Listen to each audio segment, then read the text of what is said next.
परभणी शहरासह तालुक्यात आज भल्या पहाटेपासूनच अतिमुसळधार पाऊस कोसळतोय। यामुळे शहरातील सखल भागात मोठ्या प्रमाणात पाणी साचलेलं आहे।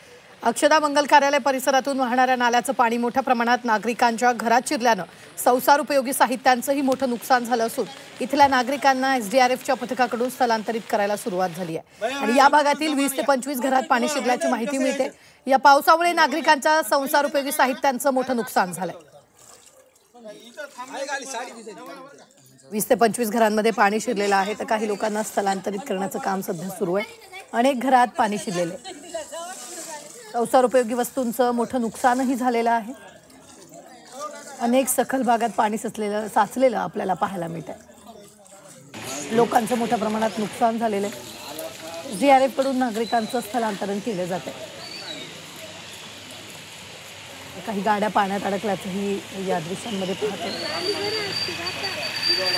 घरांमध्ये दुकानांमध्ये पाणी शिरलंय।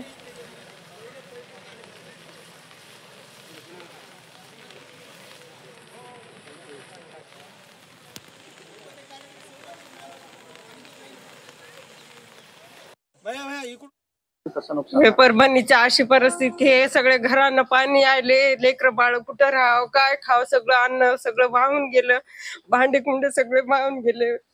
आमच्या बहिणीला नवरा नाही काय नाही, करून खाव ती बाई। असं केल्यावर कुठं जावं? सगळं सरकारनं थोडं सहायता केलं पाहिजे। रात्री 3 वाजल्यापासून सगळं पाण्यानं सगळं नुकसान, कपडे भिजले, धान्य वाहून गेलं, सगळे महत्वाचे कागद वाहून गेले सगळे।